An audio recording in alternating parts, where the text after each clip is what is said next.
Bab 301. Perangkap.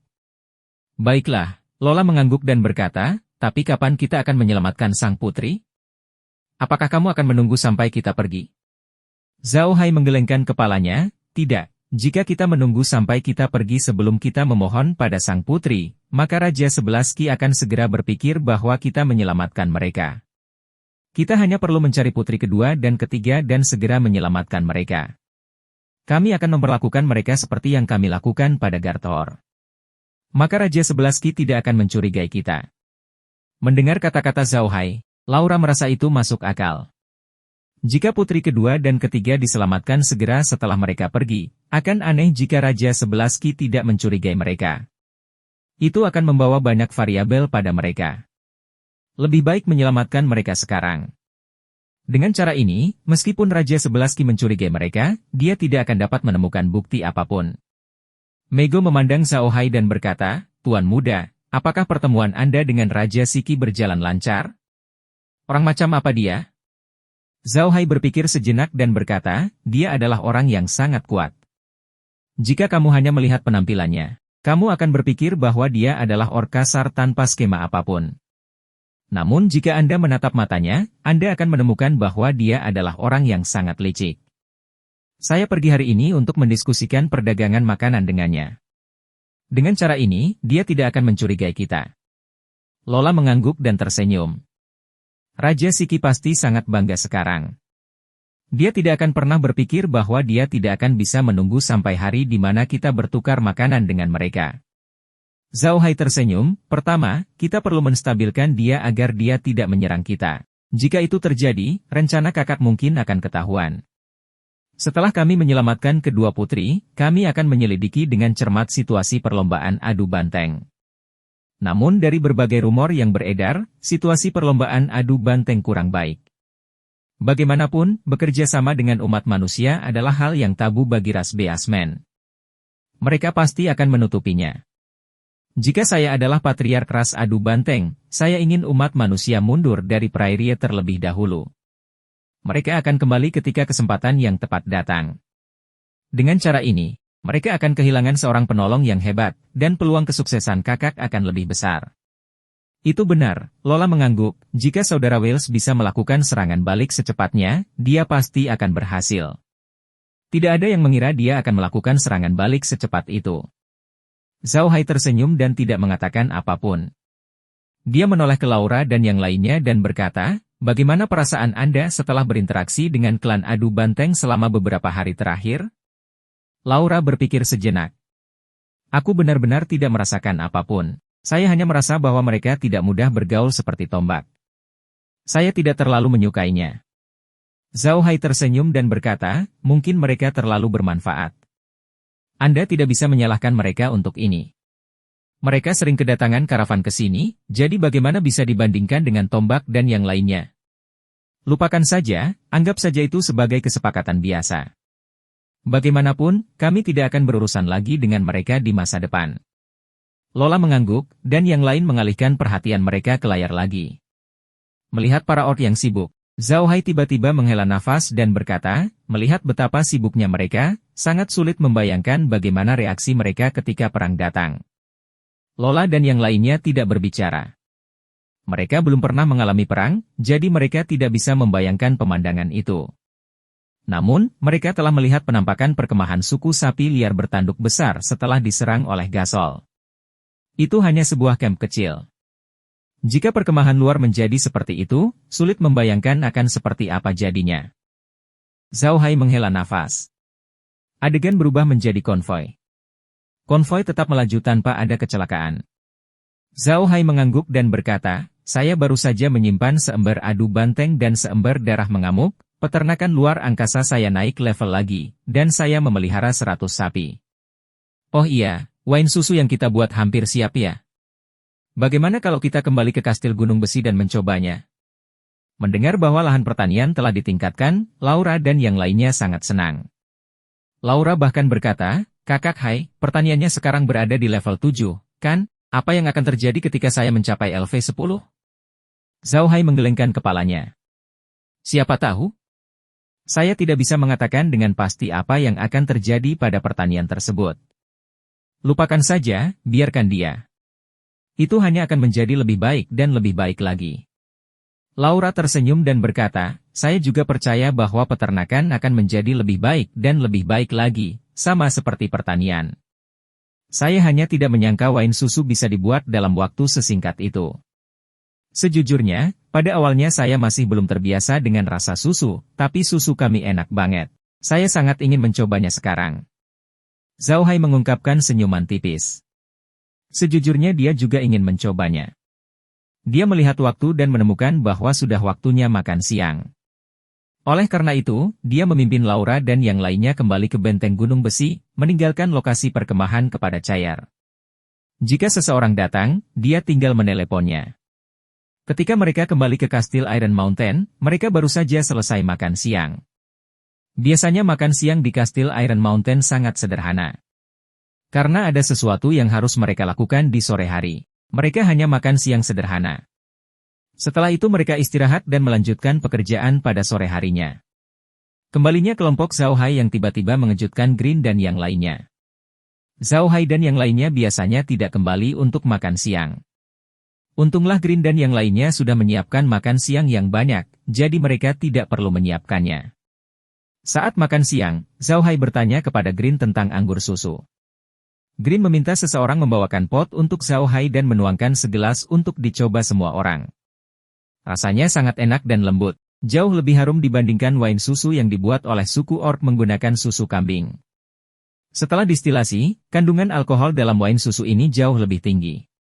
Laura dan yang lainnya meminum secangkir, dan wajah kecil mereka sudah merah. Bab 302. Perangkap bagian 2. Zhao Hai dan yang lainnya tidak minum terlalu banyak. Mereka hanya minum 1 cangkir sebelum meminumnya. Kemudian, mereka kembali ke tenda masing-masing dan tertidur. Dalam 3 hari berikutnya, Zhao Hai dan yang lainnya hidup dengan sangat damai. Mereka akan berinteraksi dengan para orc, tapi kali ini, mereka tidak hanya bertukar barang dengan para orc. Mereka juga menyelidiki apakah para orc memiliki sesuatu yang khusus yang mereka butuhkan. Jika ya, mereka bisa membawanya ke para orc. Metode Zhao Hai jauh lebih efektif daripada berdagang dengan para orc. Para orc benar-benar membutuhkan banyak barang, tapi Zhao Hai hanya punya makanan, jadi mereka tidak bisa mengeluarkan biaya. Mereka senang mendengar kata-kata Zhao Hai. Namun kemudian, masalah datang. Begitu Zhao Hai dan yang lainnya mulai, seluruh kubu Raja Shiki mengetahuinya. Setiap orang yang membutuhkan sesuatu datang ke kamp Zhao Hai untuk meminta membantu mereka membeli apa yang mereka butuhkan. Zhao Hai menyadari bahwa dia telah melakukan kesalahan besar. Seharusnya dia tidak memulai ini. Dengan cara ini, mereka akan sibuk. Zhao Hai tidak punya pilihan selain membiarkan mereka kembali dulu, lalu menuliskan semua yang dia butuhkan dan menyerahkannya. Dengan cara ini, dia tidak perlu mendaftarkan semuanya satu persatu. Zhao Hai melakukan ini karena dia memiliki sejumlah besar persediaan yang dia beli dari kota Casar. Hampir semua perbekalan disiapkan untuk perjalanan ke padang rumput ini. Oleh karena itu, Zhao Hai ingin menggunakan metode pemesanan ini untuk mengubah barang-barang di tangannya menjadi domba yang menggembala. Dia telah meremehkan keinginan para orc untuk membeli. Di padang rumput yang kekurangan sumber daya, para orc tidak dapat membeli apa yang mereka inginkan. Oleh karena itu, ketika mereka melihat harapan untuk membeli apa yang mereka inginkan, antusiasme mereka berada di luar imajinasi Zhao Hai. Pada akhirnya, Zhao Hai menerima pesanan yang cukup untuk memesan beberapa buku besar. Dia tidak punya pilihan selain menahannya. Bagaimanapun, tim makanan mereka akan meninggalkan wilayah Tauren. Jika mereka ingin mengembalikannya, mereka harus menunggu sampai waktu berikutnya. Beberapa hari sibuk berlalu dengan cepat. Konvoi makanan Zhao Hai telah meninggalkan wilayah Tauren. Setelah memuat kereta dengan makanan, Zhao Hai segera menyingkirkan tongkat roh jahatnya dan memanggil elang darah. Dia mencari di sekitar pertemuan Raja Shiki, mencoba menemukan saudara perempuan kedua dan ketiga Weirs. Ini adalah waktu bagi para orc untuk mempersiapkan padang rumput untuk musim dingin. Untuk suku besar seperti kedatangan Raja Shiki, jumlah padang rumput yang mereka perlukan jelas merupakan angka yang sangat besar. Jadi saat ini banyak orang yang menyiapkan rumput padang, dan kebanyakan dari mereka adalah budak. Sangat melelahkan menyiapkan makanan untuk musim dingin, dan mereka tidak bisa kembali ke suku untuk waktu yang lama. Mereka harus bangun subuh untuk bekerja dan hanya istirahat saat hari sudah gelap. Bahkan orang yang kuat pun tidak tahan dengan pekerjaan dengan intensitas tinggi seperti itu. Oleh karena itu, masyarakat suku besar biasanya membiarkan para budak memanen hijauan, dan mereka menentukan jumlahnya. Jika para budak tidak dapat melakukan pekerjaannya, mereka mungkin akan dipukuli sampai mati. Untungnya, elang itu cepat. Zhao Hai percaya bahwa suku Adu Banteng akan mengumpulkan semua anggota suku Banteng Dewa Raksasa dan mengelola mereka bersama. Zhao Hai hanya perlu menemukan orang-orang itu. Laura dan yang lainnya juga menatap layar, dengan hati-hati mencari target, takut kehilangan satu tempat pun. Segera, mereka menemukan targetnya. Memang target tersebut tidak sulit untuk ditemukan, karena letaknya tidak jauh dari perkemahan Raja Sici, hanya setengah hari perjalanan. Ada lebih dari 100 banteng surgawi raksasa yang bekerja di sana. Ada pria dan wanita, dan mereka semua memakai borgol dan belenggu kaki. Yang paling mengejutkan Zhao Hai adalah sebenarnya ada 300 pasukan kavaleri suku Adu Banteng yang melihat mereka bekerja. Terlebih lagi, mereka semua adalah pasukan kavaleri bersenjata lengkap. Zhao Hai tidak segera bertindak. Dia dengan hati-hati mengamati kavaleri dan situasi di sekitar padang rumput tempat para banteng surgawi raksasa sedang bekerja. Benar saja, Zhao Hai menyadari ada yang tidak beres. Di dekat padang rumput tempat orang-orang dari suku banteng dewa raksasa bekerja, ada banyak anggota suku Adu Banteng yang bekerja. Anggota suku Adu Banteng yang bekerja ini bukanlah budak dari suku Adu Banteng. Faktanya, anggota suku Adu Banteng yang sebenarnya memiliki tunggangan dan senjatanya sendiri. Mereka jelas tidak bekerja sama sekali. Sebaliknya, mereka terus-menerus memperhatikan situasi suku Banteng Dewa Raksasa di kota. Ada sekitar 5.000 orang. Melihat ini, Zhao Hai mengerti. Ini adalah jebakan yang dibuat oleh suku Adu Banteng.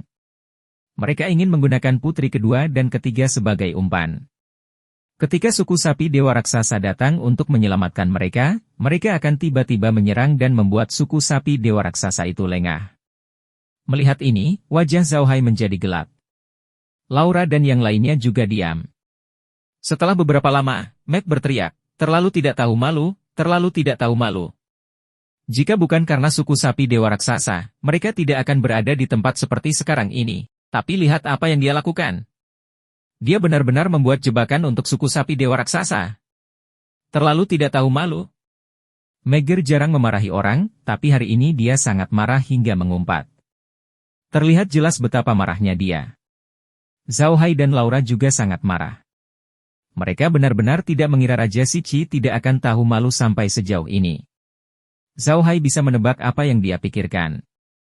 Raja 11 Ki pasti menggunakan metode ini untuk memberitahu ras Adu Banteng bahwa dia telah menarik garis yang jelas dengan ras lembu surgawi yang sangat besar. Sejujurnya, setelah perlombaan Banteng Dewa yang kuat dikalahkan oleh perlombaan Adu Banteng, Raja 11 Ki ingin bergabung dengan perlombaan Adu Banteng. Ini adalah sesuatu yang bisa dipahami oleh Zhao Hai. Bagaimanapun, Raja 11 Ki tidak hanya mewakili dirinya sendiri. Dia juga mewakili orang-orang yang mengikutinya. Dia harus mempertimbangkan orang-orang ini. Namun, tindakan Raja Siki telah membuat marah Zhao Hai. Dia telah belajar dari Weiers bahwa tanpa suku sapi dewa yang sangat besar, tidak akan ada Raja Siki hari ini. Namun, Raja Siki memperlakukan suku sapi dewa raksasa sedemikian rupa. Ini adalah sesuatu yang tidak bisa dimaafkan oleh Zhao Hai. Laura tidak mengutuk. Dia hanya menoleh untuk melihat Zhao Hai dan berkata, "Kakak Hai, apa maksudmu dengan ini?"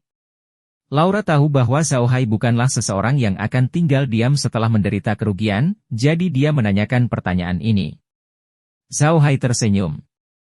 "Kita akan bertindak malam ini. Kirimkan makhluk undead dan elang terbang. Kita tidak hanya harus menyelamatkan putri kedua dan ketiga, tapi kita juga harus menjadikan 5.000 pasukan kavaleri Raja Siki sebagai bawahanku." Laura tertegun sejenak, tapi dia segera mengerti apa yang dimaksud Zhao Hai. Dia mengerutkan kening dan berkata, apakah ini akan berhasil? Apakah mereka akan ditemukan di kamp utama? Tempat mereka tidak terlalu jauh dari kamp utama. Zhao Hai tersenyum, itu akan menjadi dunia kita setelah gelap. Mari kita mulai dengan pasukan kavaleri di luar. Setelah selesai, kami akan menyelamatkan putri kedua dan ketiga. Lola mengangguk dan tidak mengatakan apapun. Seperti yang dikatakan Zhao Hai. Saat langit menjadi gelap, dunia luar akan menjadi dunia mereka. Dengan bantuan dari begitu banyak makhluk undead, seharusnya sangat mudah untuk mengurus perlombaan adu banteng. Melihat ke langit di luar, Zhao Hai berkata dengan suara yang dalam, "Mari kita istirahat dulu. Kami akan bertindak sebentar lagi. Jangan menunggu langit menjadi gelap gulita. Kali ini kami hanya memantau dari sini. Jangan tinggalkan camp. Sebaiknya orang-orang ras adu banteng itu melihat kita. Dengan begitu, mereka tidak akan mencurigai kita." Laura tertegun sejenak sebelum dia tersenyum dan berkata, "Kuat, baiklah, kami akan mengambil tindakan saat makan malam. Jika saatnya tiba, kami hanya perlu berbicara dengan keras dan keluar tenda dari waktu ke waktu. Dengan cara ini, mereka tidak akan mencurigai kita." Zhao Hai tersenyum, "Ya, itulah yang kami inginkan. Kita perlu membuat alibi. Mereka tidak akan pernah mengharapkan keberadaan ajaib seperti luar angkasa. Ayo kita tipu mereka sampai mati.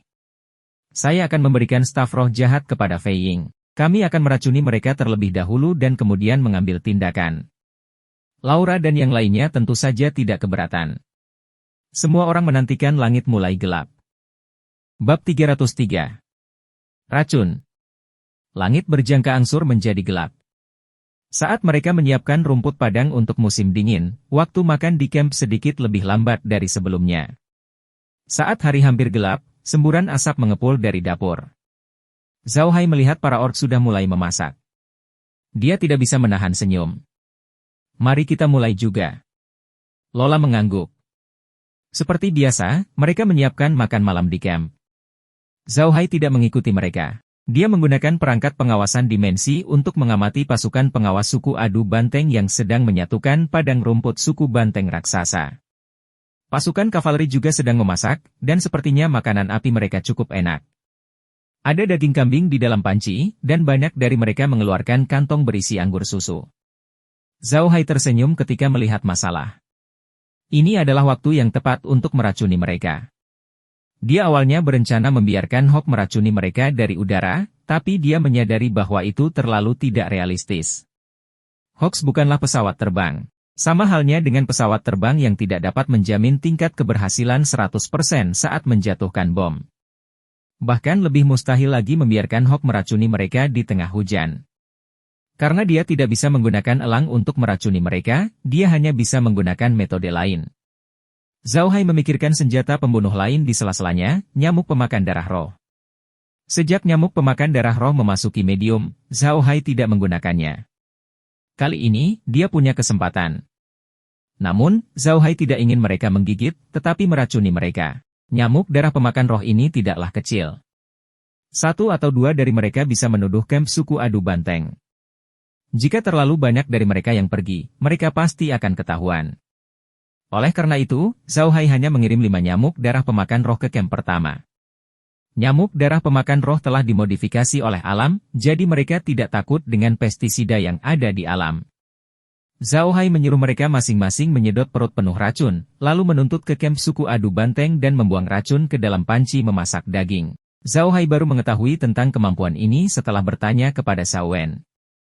Ia benar-benar tidak menyangka nyamuk-nyamuk itu mampu memasarkan udara yang telah mereka hisap ke dalam perutnya. Mereka sangat kuat. Awalnya, Zhao Hai ingin membiarkan nyamuk terbang langsung ke dalam panci dan melancarkan serangan bunuh diri, tapi sepertinya hal itu tidak terjadi sekarang. Lebih baik begini. Zhao Hai hanya meracuni perkemahan suku adu banteng, yang digunakan untuk memantau wilayah suku banteng raksasa. Dia tidak meracuni perkemahan suku banteng raksasa itu. Dia takut akan menyakiti putri kedua dan ketiga. Jika itu terjadi, dia tidak akan bisa menjelaskannya kepada Weiers. Racunnya selesai dalam waktu singkat. Saat ini, Laura dan yang lainnya sedang memasak di luar. Hari ini, mereka telah membuat makanan enak, yaitu daging kambing. Di padang rumput, orang tidak makan daging kambing setiap hari. Bagi para orc biasa di padang rumput, domba yang melingkar adalah milik mereka yang paling penting. Bagaimana mereka tega makan daging kambing? Makanan yang paling umum bagi para penggembala di Prairie adalah nasi bambu. Mereka hanya akan makan daging kambing ketika menghadapi situasi khusus. Laura dan yang lainnya mengetahui hal ini, jadi mereka biasanya makan nasi bambu dan roti pipih daripada daging kambing. Namun, hari ini adalah hari yang istimewa, jadi Laura dan yang lainnya menyiapkan daging kambing dan menyiapkan panci besar di luar camp. Daging kambing sedang dimasak di dalam panci, dan mereka tertawa saat memasak. Di antara mereka bertiga, Meg lah yang paling jago memasak. Dia sering membantu Merlin memasak, jadi kemampuan memasaknya cukup bagus. Adapun Laura dan Neil, keduanya tidak tahu cara memasak. Laura adalah seorang wanita muda sejati, jadi bagaimana dia bisa memasak? Neil selalu berada di sisi Laura, jadi tentu saja, dia juga tidak tahu cara memasak. Namun, keduanya tidak tinggal diam. Mereka mengikuti Meg berkeliling dan tertawa, membuatnya sibuk dan cemberut. Zhao Hai duduk di tendanya dan tersenyum ketika dia melihat mereka bertiga. Merupakan berkah bagi Zhao Hai bahwa mereka bisa rukun dengan damai. Jika halaman belakang rumahnya terbakar, dia akan mendapat masalah besar. Zhao Hai telah memperhatikan situasi di kamp-kamp lain. Ketika dia melihat suku adu banteng mulai makan, Zhao Hai siap untuk bergerak. Dia pertama kali memilih camp yang jaraknya relatif jauh. Dalam sekejap, dia melepaskan kavaleri suku adu banteng dan kavaleri suku jakal di tangannya dan bergegas menuju camp. Namun, Zhao Hai harus mengakui bahwa anggota klan adu banteng dalam keadaan sehat. Setelah memakan daging kambing beracun tersebut, mereka tidak langsung diracuni. Mereka masih minum anggur susu. Namun, ketika mereka melihat seseorang mendatangi mereka dengan agresif, mereka segera mengambil senjata dan bersiap untuk bertarung. Namun, racun Zhao Hai tidak mudah untuk diatasi. Itu adalah campuran dari banyak racun dan sangat sombong. Perlombaan adu banteng pada awalnya tidak merasakan apa-apa, tetapi ketika mereka berada di belakang Bulls dan memulai perang, sebuah masalah muncul. Begitu mereka siap bertarung, mereka secara alami akan mempercepat aliran darah, yang mempercepat penyerapan racun dan memungkinkan racun masuk ke jantung mereka dengan kecepatan tercepat. Jadi, pasukan kavaleri adu banteng ini baru saja berada di belakang Bulls dan berlari kurang dari 100 meter sebelum mereka merasa lemas dan lengan mereka mati rasa. Kemudian, penglihatan mereka menjadi hitam dan mereka terjatuh dari belakang Bulls. Pada saat ini, pasukan kavaleri undead ras jakal hanya perlu naik dan mengambil nyawa manusia. Zhao Hai segera mengingat makhluk mayat hidup ras adu banteng karena mereka terlalu keras ketika berlari dan dapat dengan mudah didengar oleh ras adu banteng di camp lain. Masalah selanjutnya sederhana saja. Zhao Hai membunuh pasukan kavaleri suku jakal, suku adu banteng, dan tunggangan mereka. Setelah itu, Zhao Hai mengubah mereka menjadi makhluk undead. Ada 1000 orang di camp ini, dan Zhao Hai memiliki 1000 bawahan lainnya. Lalu, itu adalah camp kedua. Perkemahan pertama ditempati oleh anggota suku adu banteng, yang baru saja makan daging. Racunnya belum berpengaruh. Pada saat Zhao Hai bersiap untuk perkemahan kedua, anggota suku adu banteng sudah jatuh ke tanah. Yang harus dia lakukan hanyalah menusuk mereka. Tidak butuh waktu lama bagi Zhao Hai untuk mengurus kelima camp tersebut. Setelah membersihkan medan perang, Zhao Hai melepaskan semua makhluk undead dari klan petarung dan mengirim mereka ke padang rumput suku banteng raksasa. Sekarang, dia memiliki 6 hingga 500 makhluk undead di tangannya, dan 5.000 di antaranya adalah bawahan Raja 11 Ki. Zhao Hai menyuruh 5.000 tentara Raja Ajaib Barat memimpin, dan 1.500 tentara kavaleri yang awalnya dia rekrut mengikuti di belakang. Mereka menuju ke padang rumput tempat suku sapi dewa yang kuat berada. Bawahan Raja 11 Ki di padang rumput klan sapi dewa raksasa juga memperhatikan gerakan mereka yang tidak biasa. Awalnya mereka sangat gugup, namun ketika melihat orang-orang di sekitar mereka adalah orang-orang mereka sendiri, mereka merasa lega bahkan bersiap untuk masuk dan menyapa. Pada saat ini, mereka tiba-tiba menyadari bahwa anggota klan mereka sedang menyerang mereka. Sebelum mereka sempat bereaksi, tongkat berduri itu telah menghantam kepala mereka. 6.500 berbanding 300, dan itu bahkan terjadi dalam keadaan perencanaan yang disengaja dan tidak disengaja. Hasil ini terlihat jelas bahkan tanpa melihat. Oleh karena itu, bawahan Raja Siki tidak punya waktu untuk bereaksi terhadap apa yang sedang terjadi dan sudah dibantai. Adapun orang-orang dari suku sapi dewa yang kuat yang dipaksa bekerja, mereka bahkan tidak punya waktu untuk bereaksi. Mereka hanya melihat semua ini dengan bingung. Mereka benar-benar tidak tahu apa yang terjadi di sini. Namun, Mereka tiba-tiba merasakan kepala mereka berputar, dan kemudian mereka kehilangan kesadaran. Dalam waktu singkat, semua kavaleri menghilang dari tempat mereka berada, begitu pula semua anggota suku lembu surgawi yang sangat besar. Semua sumber daya di camp juga telah hilang. Dataran tiba-tiba menjadi sunyi, begitu sunyi sehingga tidak bisa lebih tenang lagi, seolah-olah tidak terjadi apa-apa. Dengan keributan yang begitu besar, kubu Raja Siki tentu saja mendengarnya juga. Karena perjalanannya tidak jauh, kubu Raja Siki segera mengirimkan pasukan kavaleri sebanyak 10.000 orang, langsung menyerbu menuju padang rumput suku sapi Dewa Raksasa. Zhao Hai dan yang lainnya, sebaliknya, sepertinya tidak mengetahui hal ini. Mereka selalu makan daging kambing di luar tenda. Dalam perjalanan, Meg bahkan pernah menukar anggur susu dengan para orc, mengatakan bahwa mereka sudah kehabisan anggur susu. Itu normal bagi banyak orc untuk makan malam di luar tenda mereka. Zhao Hai dan yang lainnya makan malam di luar tenda mereka beberapa kali sebelumnya, terutama selama beberapa hari ketika mereka diawasi. Zhao Hai melakukan itu agar orang-orang yang menontonnya dapat melihatnya. Oleh karena itu, mereka tidak kembali ke kastil Iron Mountain atau memasuki dunia nyata untuk makan malam. Sebaliknya, mereka makan malam di luar tenda. Meskipun orang-orang yang mengawasi mereka pergi, Zhao Hai masih makan malam di luar. Bagi para orc, itu bukan apa-apa. Tidak ada yang curiga. Namun, perkemahan itu tidak damai malam itu. Di tengah malam, Zhao Hai mendengar suara trompet dari luar. Dia segera berlari keluar tendanya sambil berpura-pura panik. Namun, dia menemukan bahwa seluruh lokasi perkemahan sedang gempar. Semua anggota suku adu banteng telah keluar dari tendanya dan hampir semua pria telah mengambil senjatanya. Untungnya, orang-orang ini tidak memasuki camp Zhao Hai. Namun, di luar camp mereka, ada banyak kavaleri ras adu banteng yang berpatroli. Tidak diketahui apakah mereka melindungi atau mengawasi mereka. Zhao Hai berpura-pura berjalan di sekitar perkemahan dengan gelisah, seolah dia sangat ketakutan. Saat itu, Cupang datang. Zhao Hai melihat Cupang dan segera menghampirinya, wajahnya penuh kepanikan. Saudara Cupang, apa yang terjadi? Mengapa mereka tiba-tiba pindah? Beta memandang Zhao Hai dan berkata, Saudara Zhao Hai, tolong jangan tinggalkan perkemahan. Sebuah tim pasukan kavaleri yang baru saja kami buru untuk mencari padang rumput tiba-tiba menghilang. Yang Mulia sangat marah dan sedang menyelidikinya. Jangan keluar. Saya sudah mengirim orang untuk melindungi perkemahan Anda. Anda akan aman di perkemahan. Oke, saya tidak akan keluar, kata Zhao Hai, berpura-pura bingung. Terima kasih, Saudara Cupang. Aku akan kembali ke tendaku sekarang. Setelah mengatakan itu, dia memberi hormat pada Cupang, berbalik, dan segera kembali ke tenda. Dia segera mengambil gambar kamera pengintai untuk melihatnya. Kamera ini ditembakkan oleh elang di langit dengan tongkat roh jahat, sehingga dapat melihat keadaan sekitar kedatangannya.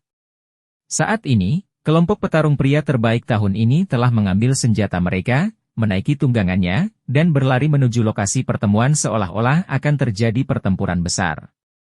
Bab 304 Utara. Laura melihat ke monitor dan berkata kepada Zhao Hai, Kakak Hai, apakah pertanda mereka akan menemukan sesuatu? Zhao Hai tersenyum, itu tidak mungkin. Bahkan jika kami menemukan sesuatu, paling banyak kami akan menemukan beberapa jejak kaki suku adu banteng dan beberapa jejak kaki suku jakal, kami tidak akan dapat menemukan hal lain. Jangan lupa, aku menyembunyikan semuanya dari tempat kejadian. Tidak ada yang kecuali rumput.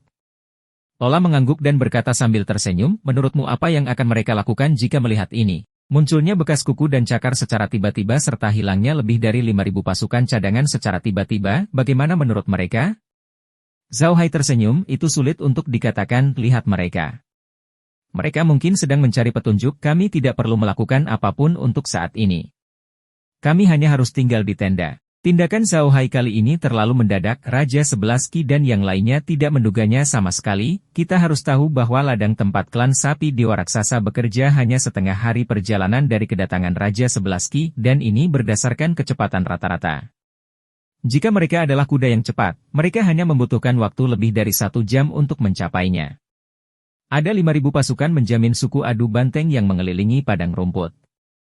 Jika 5.000 pasukan kavaleri suku adu banteng ini menyerang secara langsung, Mereka tidak akan dirugikan bahkan jika mereka harus menghadapi 3.000 pasukan kavaleri dewa yang sangat besar.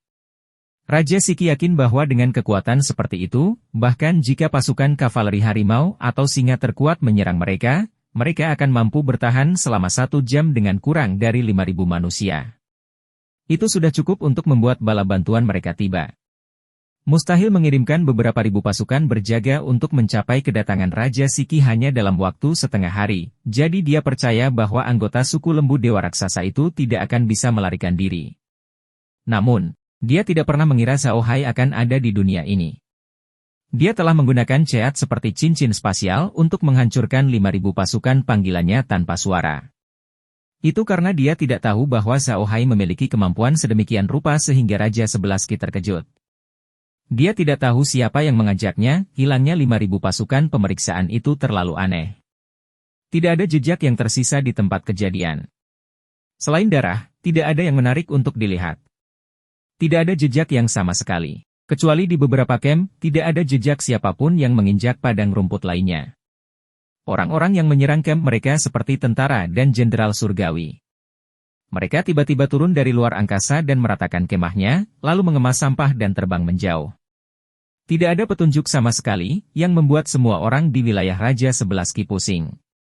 Pada akhirnya, Raja Sebelasky tidak punya pilihan selain mengirimkan seluruh kekuatan yang bisa dikirim oleh sukunya untuk mencari petunjuk di sekitarnya, sementara dia sendiri menemukan nabi di sukunya. Di suku seperti Raja Sebelasky, ada nabi. Raja Sebelasky memiliki 5 nabi, dan kelima nabi ini semuanya berasal dari klan kerbau. Tepatnya, hanya kerbau yang bisa menggunakan nabi di seluruh ras Tauren karena cabang ras Tauren lainnya tidak memiliki nabi, dan nabi dari ras lain tidak akan datang ke ras Tauren. Ini adalah tradisi ras Orc. Hanya ras pertempuran besar seperti ras macan atau ras singa yang memiliki nabi. Ras pertempuran biasa akan menggunakan nabi dari ras cabang mereka sendiri. Raja Sebelasky datang menemui nabi kali ini hanya untuk mengetahui apa yang akan terjadi pada sukunya di masa depan. Dia tidak bertanya siapa yang menyelamatkan orang-orang itu. Nabi bukanlah Tuhan, jadi dia tidak bisa mengetahui hal ini. Di antara 5 nabi di bawah Raja Siki, salah satunya sangat terkenal di kalangan para orc. Orang ini bernama Bluejak, dan dia adalah salah satu nabi paling awal dari klan kerbau. Dia paling terkenal karena prediksi suksesnya bahwa akan terjadi kekeringan besar di padang rumput orc beberapa tahun yang lalu. Tahun itu, padang rumput orc benar-benar mengalami kekeringan hebat, yang membuatnya terkenal di seluruh padang rumput orc. Faktanya, para nabi para orc tidaklah begitu ajaib. Kemampuan utama mereka adalah menggunakan kartu jiwa binatang untuk menyerang, sama seperti penyihir manusia. Akan lebih baik jika mereka bisa mendapatkan 5 atau 6 prediksi dari 100 kali. Namun, para orc masih mempercayainya, seperti halnya orang-orang di Tiongkok kuno yang mempercayai ramalan. Kali ini Raja Siki mengumpulkan seluruh nabi dalam satu tenda. Dia memandang mereka dan berkata, "Nabi yang agung, saya yakin Anda semua mengetahui situasi suku kami saat ini. Saya tidak ingin berkata apa-apa lagi, tapi saya ingin meminta Anda membuat prediksi dan melihat seperti apa masa depan suku kita. Jika masa depan suku kita kurang baik, lalu bagaimana cara mengatasi bencana ini? Tolong bantu kami, para nabi." Bluejak tidak diragukan lagi adalah orang dengan status tertinggi di antara mereka, dia memimpin dan membungkuk kepada Raja Sebelasky, yang mulia terlalu sopan. Merupakan tugas kami untuk menyampaikan kekhawatiran Anda. Bluejak ini mengenakan jubah kain yang terlihat seperti jubah sihir hitam. Wajahnya penuh kerutan dan dia tidak terlihat muda. Dia memegang tongkat di tangannya. Tongkat ini sepertinya terbuat dari tulang binatang ajaib. Warnanya putih, tapi warnanya tidak pucat. Sebaliknya, warnanya seputih jade dan sangat indah. Ada lingkaran 18 tengkorak di lehernya. Tengkorak-tengkorak ini bukanlah kerangka asli, melainkan terbuat dari tanduk sapi. Warnanya hitam, mungkin karena dia sudah lama menyentuhnya. Warnanya hitam dan berkilau, yang membuatnya tampak suram dan menakutkan. Jika dia bukan orc, dia akan dianggap sebagai manusia penyihir hitam. Sejujurnya, Raja Sebelasky tidak menyukai Bluejak. Dia merasa Bluejak terlalu jahat, tapi dia harus mengakui bahwa Bluejak memang punya beberapa skill, jadi dia harus mengandalkan Bluejak. Ketika Raja Sebelasky mendengarnya mengatakan itu, dia menganggukkan kepalanya dan berkata, "Baiklah, tolong. Setelah mengatakan itu, dia mengeluarkan barang-barang yang telah dia persiapkan untuk para nabi. Para nabi membutuhkan dua hal untuk membuat prediksi. Salah satunya adalah tengkorak binatang ajaib, dan yang lainnya adalah darah binatang ajaib. Jika mereka membuat prediksi yang sangat penting, mereka bahkan akan menggunakan darah mereka sendiri. Sekarang ada 5 tengkorak di tanah. Kelima tengkorak ini bukan berasal dari domba yang melingkar, melainkan dari banteng. Di mata para orc, semakin tinggi level tengkorak binatang ajaib itu, semakin akurat prediksinya. Maka kali ini Raja Siki menyiapkan 5 tengkorak banteng. Di samping 5 tengkorak banteng, terdapat 5 mangkuk darah binatang, yang juga merupakan darah banteng. Para nabi mengetahui bahwa itu telah disiapkan untuk mereka, jadi masing-masing dari mereka mengambil mangkuk dan pergi ke pemanggang di tenda Raja Siki.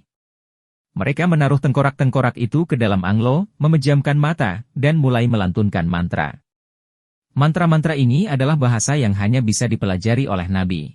Nabi selalu percaya bahwa bahasa ini dapat berkomunikasi dengan dewa binatang dan menerima instruksi dari dewa binatang, sehingga semua utusan harus mempelajari bahasa ini. Dengan sangat cepat, beberapa nabi mengambil mangkuk berisi darah lembu barbar dan menuangkan darah ke tengkoraknya. Setelah itu, mereka mengeluarkan tengkorak itu dari anglo dan melihatnya dengan cermat. Setelah beberapa saat, mereka meletakkannya dan menghadap Raja Sebelaski untuk membungkuk. Raja Sebelaski memandang mereka dan berkata, "Tidak perlu bersikap sopan, Nabi yang terhormat. Tolong beritahu aku." Ekspresi mereka tidak terlalu bagus, dan salah satu dari mereka berkata, "Yang mulia, dari hasil prediksi ini, saya khawatir situasi Camp Ki Barat kita tidak terlalu baik." Yang lain juga mengatakan hal yang sama, hanya saja Blue Jack tidak berkata apa-apa. Raja Sebelaski melihat bahwa dia tidak mengatakan apa-apa dan dengan cepat berkata, "Nabi Jack, bagaimana menurutmu?" Blue Jack juga menggelengkan kepalanya.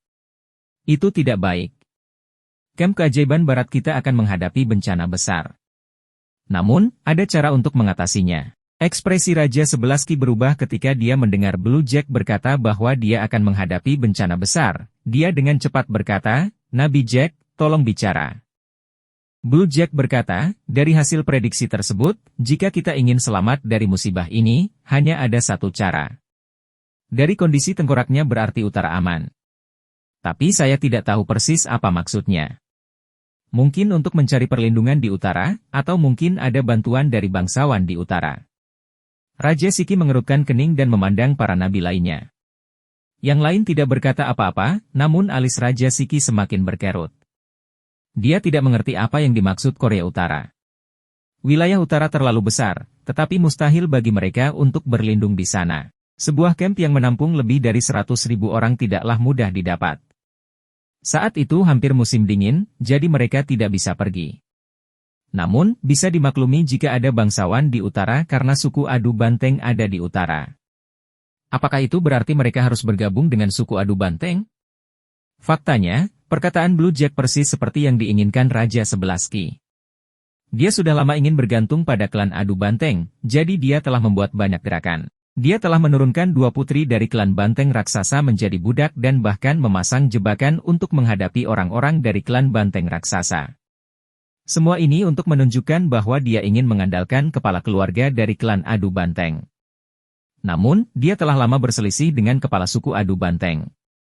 Bisa dibilang banyak orang di sukunya yang menaruh dendam terhadap kepala suku Adu Banteng tersebut. Jika dia secara langsung mengatakan bahwa dia ingin bergabung dengan kepala suku Adu Banteng, orang-orang di suku tersebut pasti tidak akan setuju. Oleh karena itu, dia melakukan banyak gerakan untuk memberitahu orang-orang di suku tersebut bahwa dia ingin bergabung dengan suku Adu Banteng.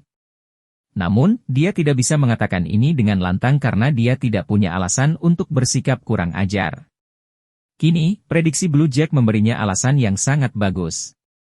Dia bisa menggunakan prediksi ini untuk mengatakan bahwa mengandalkan patriark ras Adu Banteng adalah niat Tuhan binatang itu. Dengan cara ini, suara oposisi akan jauh lebih kecil. Raja Siki tidak pernah mengira bahwa tidak hanya ada klan Adu Banteng di utara, tetapi juga klan Banteng Raksasa. Klan Banteng Raksasa telah melarikan diri ke wilayah klan Mastif, dan wilayah klan Mastif bahkan lebih jauh ke utara daripada wilayah klan Banteng Raksasa. Mungkin Raja Sebelaski sama sekali tidak memiliki pemikiran seperti itu. Menurutnya, klan sapi dewa raksasa sudah tamat.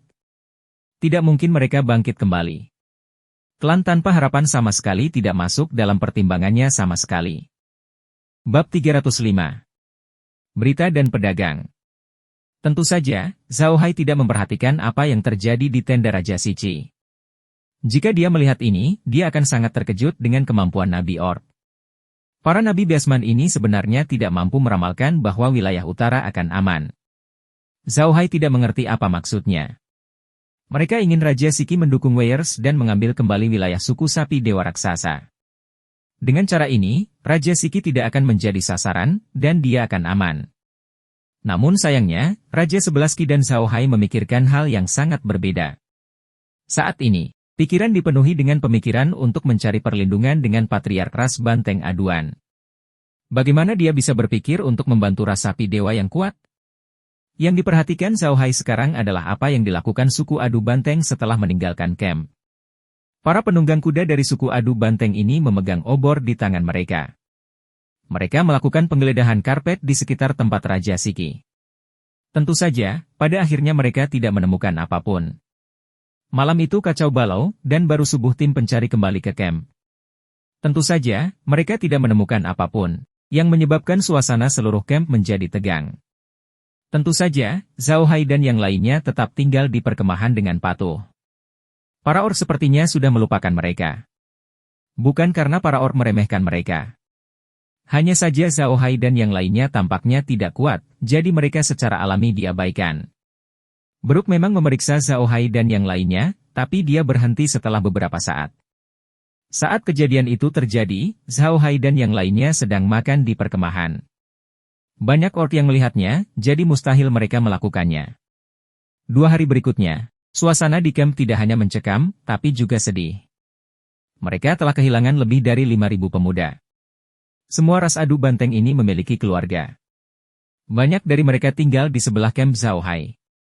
Kali ini, mereka semua hilang, yang membuat kerabat mereka sangat sedih. Zhao Hai dan yang lainnya tidak menyesalinya. Mereka harus melakukan ini demi keuntungan mereka sendiri. Tidak ada penyesalan. Dalam kesan Zhao Hai, tidak ada kebaikan atau kejahatan dalam perang. Yang ada hanyalah kemenangan. Zhao Hai dan yang lainnya sangat rendah hati, dan Raja Sebelaski tidak bereaksi apapun. Dia ingin ikut lomba adu banteng, tapi sekarang jelas bukan saat yang tepat. Dia siap mengumumkan ini setelah musim dingin. Bagaimanapun, pacuan banteng Hercules baru berhasil mengalahkan dan melarikan diri. Akan diinginkannya untuk segera mengikuti lomba adu banteng. Pada saat itu, terjadi sesuatu yang melemahkan suasana sedih. Tim makanan Zhao Hai telah kembali. Kedatangan tim gandum Zhao Hai tepat waktu. Suasana di camp tidak terlalu bagus, namun kedatangan tim gandum Zhao Hai mencairkan suasana sedih dan tegang. Hal ini membuat kehidupan masyarakat tampak menjadi damai. Sayangnya, terlalu banyak hal yang terjadi di perkemahan akhir-akhir ini. Suku Adu Banteng tidak dapat mengumpulkan binatang ajaib dan tumbuhan untuknya. Zhao Hai hanya bisa menukarkan beberapa domba melingkar. Kali ini, Zhao Hai tidak meminta produk wool. Dia hanya meminta domba yang digulung, masing-masing 1.500 ekor. Pada saat yang sama, Zhao Hai menyerahkan setumpuk kertas tebal kepada makhluk undead di depan para orc, yang membuat para orc bersemangat. Mereka tahu apa kertas itu dan apa yang ingin mereka beli. Setelah tim makanan pergi, Zhao Hai menyadari bahwa perkemahan para orc telah kembali ke keadaan damai. Orang-orang masih bertani dan dia bahkan bisa mendengar suara tawa. Ini mengejutkan Zhao Hai. Dia memandang para orc di perkemahan dengan bingung dan menoleh ke Laura. Laura, apa yang mereka tertawakan? Mereka baru saja kehilangan 5.000 orang, bukankah mereka merasa sedih? Laura memandang para orc dan menghela nafas. Mungkin mereka sudah terbiasa. Saya mendengar bahwa di padang rumput orc, perang adalah hal yang sangat umum. Demi para budak, demi padang rumput, demi perempuan, bisa saja terjadi peperangan. Dapat dikatakan bahwa ada perang yang terjadi hampir setiap hari di padang rumput orc, jadi lihatlah, kekalahan ras banteng raksasa hanya menimbulkan sensasi di kalangan orang-orang berkepala banteng. Tidak, karena di mata para orc, ini terlalu umum dan tidak ada yang perlu diperhatikan. Zhao Hai menghela nafas dan berhenti bicara. Dia berbalik dan kembali ke tenda. Meg dan yang lainnya mengikutinya. Setelah memasuki tenda, Zhao Hai menoleh ke Laura dan berkata, "Kuat, saya pikir saudara Weiers dan yang lainnya akan segera menemukan anggota suku mereka. Kita hanya perlu menyiapkan makanan untuk mereka. Ngomong-ngomong, berapa banyak yang bisa kami berikan untuk orang-orang di camp?" Zhao Hai mengacu pada barang-barang yang diminta para orc untuk mereka beli. Banyak dari barang-barang itu sama. Oleh karena itu, Zhao Hai meminta Laura dan yang lainnya menghitungnya. Dia ingin melihat apakah sumber daya yang dia bawa dari kota Casar cukup. Laura sudah tahu apa yang ada dalam pikirannya. Dia biasa melakukan ini, jadi dia secara alami sudah familiar dengannya. Dia tersenyum dan berkata, "Cukup, tapi saya tidak ingin memberikan semuanya sekaligus. Hal ini akan menimbulkan kecurigaan mereka. Bagaimana kalau kita memberi mereka 1/10 dari barangnya dulu? Dengan cara ini, kami tidak hanya dapat mengangkut barang kepada mereka, tetapi kami tidak akan memakan banyak ruang di gerbong pengangkut." Zhao Hai mengangguk setuju.